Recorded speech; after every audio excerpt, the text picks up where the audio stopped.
As it approaches the end of its first year, Furfield is under scrutiny. The inspectors are coming from Newcastle Education Authority, and there's a cool reception in the staff room. I've got Mike Ashfield from the LEA here this morning, who's our link advisor, as you know, and who is going to be in charge of conducting the review that happens next week. Mike just wanted to introduce himself to you and say a few things about the review and about the process. Mike. Thanks. We will be doing classroom observations. We will be interviewing heads of department and senior staff, and we will be feeding back.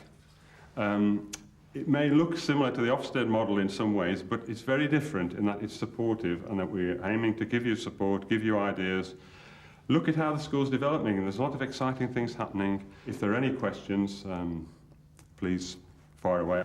I wish you'd chosen another week. It's an added pressure I think most of us could well have done without at this time of the year. But it's often a problem whatever week you choose. Exactly, yeah. But as a supportive mechanism, it perhaps, I don't know, could have been negotiated better, I'm not sure.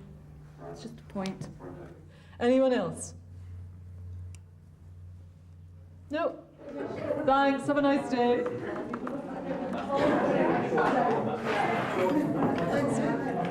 The ultimate test of Furfield will be its 11-year-olds.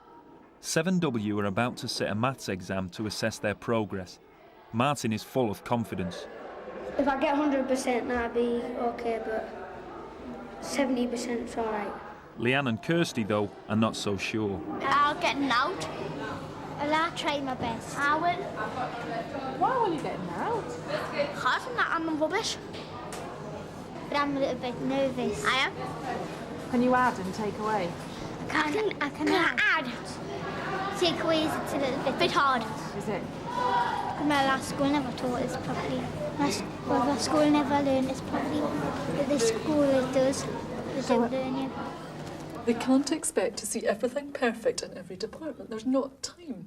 As senior staff prepare for the inspectors, Assistant Head Jonathan Morris gives his colleagues the benefit of his experience as a former Ofsted inspector. When you're talking about, I mean, let's face it, this team are going to use the Ofsted framework. So I think we are going to have to treat it as an Ofsted inspection, although, you know, it's not going to be published, etc. Ofsted is all about standards in behaviour, attendance, and most of all, in the subject. Now, we know that in this school, the kids, you know, by and large, are going to be working below national expectations. Now, that doesn't make us a bad school. The important thing is that we can demonstrate that our kids make progress, and that includes special needs kids. And certainly special needs is one where they can catch people out. And so they will know, Yes. they will know, for example, who has impaired hearing in your class. So for God's sake, make sure they're sitting near the front. OK, now we normally don't see an individual lesson plan from everyone every day, but during the inspection period, insist on it. People aren't looking at the behaviour problems, they're looking at how you handle them. I mean, they don't care whether the kids are climbing up the walls or whatever, as long as you are dealing with it. But I can feel staff getting uptight But about don't that. do anything that you wouldn't normally do. That's right. One of the teachers most pessimistic about the inspection is Old Blakelaw hand art teacher John Gawley. Well, to be honest, looking at it from the inside, I reckon we'll get absolutely roasted. Miss Ferris? You off. Mr. Hunt? No. Rachel? No. Sarah? Miss Hetherington? Haley? Hey, Haley, what's this? 1, 2, 3, 4 on the trot? Haley, I reckon a lap of honour, right? A gold Blue Peter badge. 4 on the trot. Hang on. Haley, you haven't done that since we came back in September. It's a world record. So tell me, Hugh, you thought yesterday was teacher training day, did you? You thought the school was closed, did you? No answer. Hello, sprechen Sie Deutsch? Weren't in yesterday? Why? Doesn't want to talk about it. Too personal. Sorry for asking you. Didn't want to put you on the spot. Right, can you face the front? Don't talk. The exam should last for this full lesson. We'll finish this exam at 5 to 1. You can start now.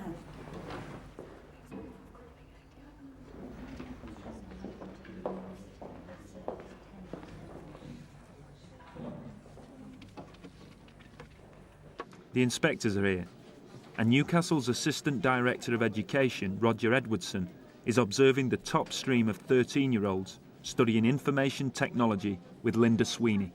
Saved your work and everything. That's that one. Oh, right. Yes, you shut your computer down, Lisa. Have you got pen? Right. I enjoyed that. They're nice kids, very No, willing they to were talk. really nice lot. Yeah. Nine. No, thank I you mean, for they've that. produced some really nice work. Yeah, I've got some of it. Have you? Well, they kept bringing me copies.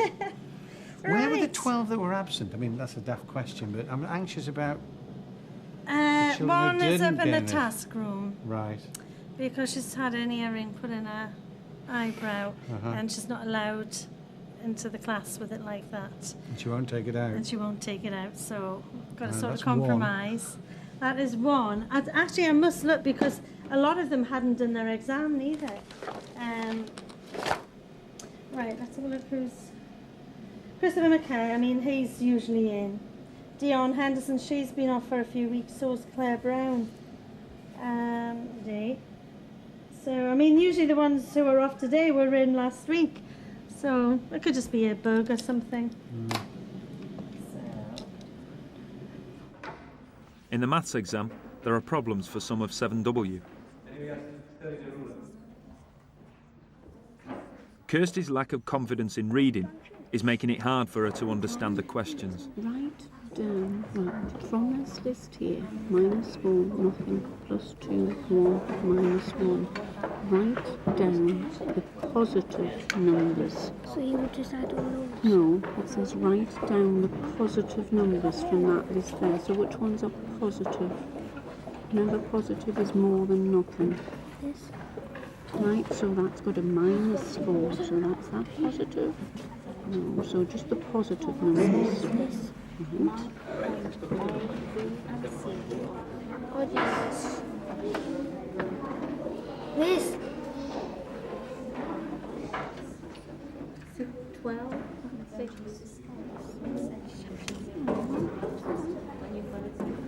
After finding a dozen 13-year-olds missing from the previous lesson, Roger Edwardson's checking on another class in the same year. So is everybody here who should be here? Is everybody here who should be here?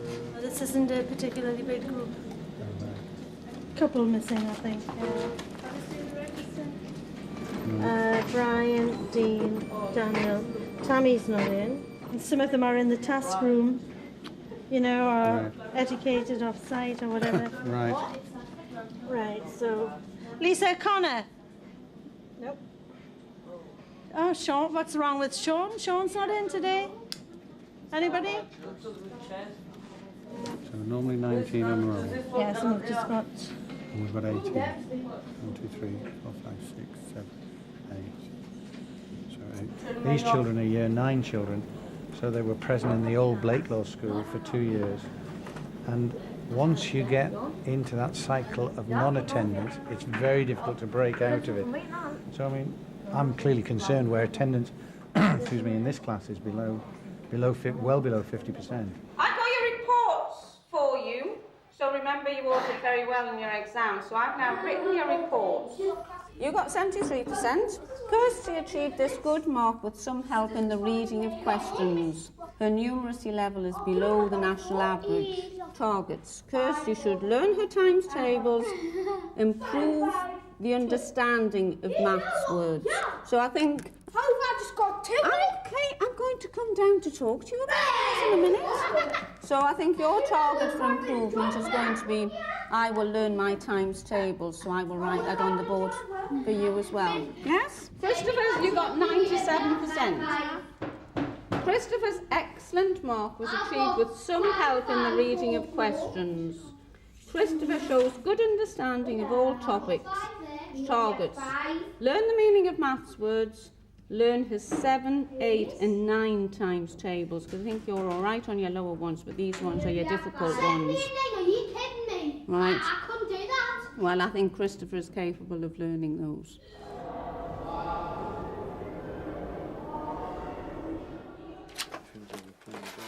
Roger takes his concerns about attendance to Assistant Head Linda Halbert. What I'm really pleased to say is that the motivation the children bring to the lessons is excellent. The IT really does stimulate them. And the quality of the teaching and the progress the children are making, very good indeed. The major issue, or the major concern I've got, the 2 Year 9 classes I've observed, in one there was only 40% attendance and in the other it was just over 50. So clearly I've got some concerns about non-attendance. Yeah, I mean, obviously, Roger, attendance is an issue for the whole school, and that was one of our targets under the Fresh Start proposal to improve attendance. We're looking at hard-edged tactics to actually get the kids back into school. Yeah. We've got a first day response. If students are absent, then the parents are telephoned immediately. If students are absent for 3 days without any notification, a letter immediately goes to the parents. If there's no follow-up, the head of year will monitor that, and they will then obviously make their approach to parents and also make a referral to EWO, who will go out and visit.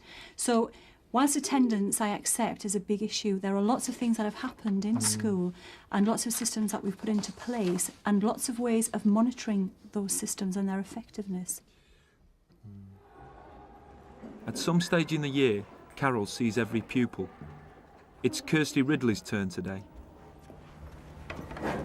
Are you trying to read more at home? Yeah. What sorts of things? Space Dog. Space Dog? You really like that? Yeah. I don't think it matters what you read as long as you read. Yeah. You know, getting used to reading is good because, I mean, your handwriting's getting a lot better, but it's still a bit shaky, isn't it? It was because it's like on plain paper. Yeah, you do better with lines. Yeah. You know what you can do with plain paper to try to make it better? Get a ruler. Yeah, or what you could do is get a lined sheet and put it in the back so it shines through, and then you can write on the lines. Never thought about that? No, you could maybe do that. But this is a really good report, Kirsty, and I'm really pleased with the progress you've made. Okay.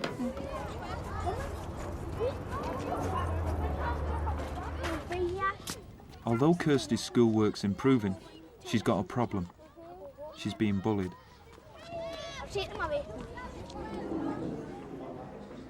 Tonight, there's a parents' evening at Furfield for 7W, and a chance to find out how the children are doing after a year of intensive learning in a small class. Christopher Willis's mother is meeting special needs teacher Ros Watt. He's come on tremendously, haven't you, Christopher? Don't you think you have? A lot. He's our star handwriter. I mean, absolutely perfect. You've got no problems with them, anything? I don't think so. Have I? Have I got any problems with you? Other than what video you would like to watch? We have arguments about that. So, will he keep on having you for next year as well? Yes, he'll see me throughout his school career. He'll get extra support throughout his school career here, yeah. And then when you decide that he's all right, will it stop? Well, I think Chris will probably need support, extra support, all the time he's here, because he does have a learning difficulty that's not going to be cured. I mean, what we can do So what is it then? It's a non-specific learning difficulty, so it's very general. We don't actually label it. We just say it's a learning difficulty, and we try to give him strategies to cope with that and to use what ability he has. So his readings came along, that's what you're seeing? Yeah, he's developing, yes, he's improving in every area. I mean, he really has come a long, long way since September. Should be proud of yourself, shouldn't you? Well, there's no doubt about you, Kirsty. You're really working hard, very hard. I'm very proud of you. No, I'm really proud of you. Well, I'll take the knife. This isn't a cue to stop, mind. You've got to keep at it. Yeah, that is absolutely brilliant. Give this kiss. Mwah. Try to improve my work. Though Kirsty's got a good report, she suffers from a minor epileptic condition and she's troubled by the continued bullying. So is there anything that you're worried about in here, Kirsty? Is there anything you want to talk about? Bullying. About the what? Bullying.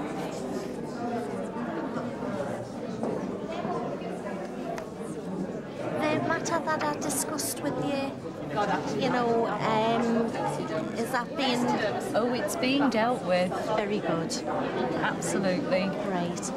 Because, like I say, you know, it's still strong in me mind, you know. More ways than one it's being dealt with. That's great. She just came out of school quite happy today. You know, I've managed to have a good chat with the teacher, but they just seem to have a problem with their feet, don't they, the boys? Don't let it get out of hand. Don't try and deal with it yourself. You come and you tell us. Any of us. I think everyone would listen to you, Kirsty, because we know you're a nice girl. Lynn Ackland is Fairfield's representative on the inspection team. She sits in as they sum up their daily findings and reports back to Carol. There was strong leadership from you, etc., and all that, and good vision and all the rest of it, which is really good. And then, they don't think it's impacted across the entire school, right? Which is fair comment. And that the work ethic's not in every single area, right? So the whole thing was about basically focused on attainment. That the evidence is not in English, is that the attainment needs to be focused in, and some teachers are shying away. Well, we know that. Yeah, some teachers are saying that all our kids are special needs kids, and they're not working towards the special needs issue came up. Rosa's got too much to do. Her focus is too broad. Homework is being set, but there's no evidence of it being followed up or anything, you know, and all the rest of it. And we said that was a thing. Standards of teaching were very high. The big issue is attendance and punctuality. And so I said that we're developing people to develop those systems, but we're at the stage of really having a major review of that. Come in. Yeah, you coming in, Jonathan? Yeah, come in. There's no issues that we haven't really raised. But there were 5 lessons, graded 6 for attainment. Which is really bad. So 12% of teaching is very good. 45% is good. So that means 57% of teaching is good or very good. And 33%. A third is satisfactory. 9% unsatisfactory. That's brilliant. It's brilliant. Yeah, it is good, yeah. In over 40% of lessons, attainment was at or above national expectations. I think that's good for this school. I don't. Attainment is what the kids are achieving. I think it's... Given where we are. They're achieving where we are. to the national benchmarks. They're saying that the attainment is too low. Yeah, but it's always going to be too low. They're saying that the staff could push the children far more and their expectations are too low. Well, I think that they could. Yeah. Well, they're going to have to explain. They don't understand what progress is then. I don't know why we're being so defensive about it, because well, I mean we know that that's the issue. And we know that the focus needs to be sharper. I don't think we're being defensive. You know where we've come from. Yeah, oh, absolutely. I mean, I think it's fantastic, but I mean we're not here to have the Mutual Masturbation Society. You know, we're here to go forward and to take those points and to move forward. You know. But there was no stop to the bullying. So Kirsty's mother decided to take her out of school. I did approach a school, and I mean, they were very reasonable, they listened, and according to them, they've sorted some situations out. Obviously, you can't, realistically, you've got to balance the whole issue out. We all know there's bickering going on. And then it was just getting beyond a joke. Kirsty was physically getting kicked, pushed, punched. She was getting things thrown off her head in the back of the classroom, and there was a teacher in the classroom. And, well, since then, Kirsty's just been really poorly. She was taken into hospital, she was having hallucinations, she was having seizures, and the boys who were hurting her in the classroom, she could see actually coming towards her.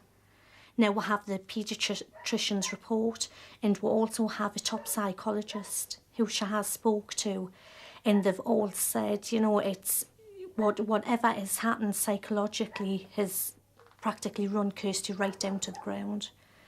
We're walking on a very tight rope at the moment. Kirsty, would you like to go back to Fernfield? Try. Would you go back? No, we can't have you going back there, can we, and being upset. As well as making progress in maths, 7W have improved their reading skills under George Cuthbertson. And then 7W. Did they come on in? I mean, super. Leanne, I mean, Come on a year. she's come on a year plus, and Kirsty Ridley's actually registered, I know. Well, she didn't before. She didn't before, she's now a reader. John Sharp, a year. Yeah, that's great. And Willis Christopher as well. Willis is a reader at 7 years, 1 month. He's come on in, that's great. But you know, when you look at that, you know, reading at age 6 and 7, I know. you know, it shows you the depth of problems. When I look at it, actually, this might not sound right, but I mean, I really worked hard with those. You did, of course you And did. the improvement looks marginal to me, but I'm not an expert on But it, it's so an maybe that's... improvement. I mean, for those youngsters who have that level of concentration Yeah. and ability, remember right. the concentration level Yes, I we're know, talking that's about the here. problem. I mean, it's tremendous, George. Frustrated by what she saw as Furfield's complacency about the bullying, Kirsty's mother went to the local press. And the next day, the local TV station picked up the story. Okay. Tell me when you were first aware that Kirsty was being bullied. About 6 weeks ago, I was on duty outside of school and Kirsty was coming down the path in quite a distressed state. She'd been kicked by a boy in her group as she was coming out of the classroom. She's had an awful lot of support from staff, both on a personal and a professional level. And you know, she's achieved very, very well. She came here and she scored 0 on the reading test. At the end of the year, she's now reading at 8 years. And how do you feel about her not coming back? I'm very disappointed because Kirsty won't get the support in any of the school that she's had at Furfield. She's, you know, in any of the schools, she would have been put in a very large group of 25, 30 mixed ability students. We've had a specialised group of 8, which is very, very expensive for this school to run, but we've done it with the individual needs of those students in mind, and I'm disappointed. We decided that it would be a good plan to award prizes to the whole of one particular class. To the students of 7W for their endeavours over the last school year in the field of literacy. So, let's bring out 7W to receive their prizes. And here they come now. First of all, Tony Fraser. Kirsty Ridley. Donna Kenny. Leanne Lewis-Nio. John Sharp. And Christopher Willis.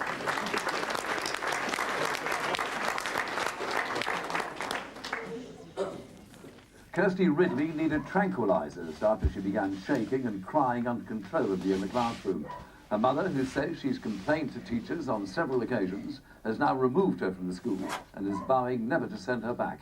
Siobhan Casey reports. And how did it make you feel? Really sad and angry and upset. Teachers here say they adopt a zero-tolerance approach to bullying, even though they admit it does happen. It's how the school deals with it that's important, and we are very confident in this case that we've dealt with it effectively. Well, I think it's a good job you're out of there, aren't you? You're away from it all. That's a good girl. What?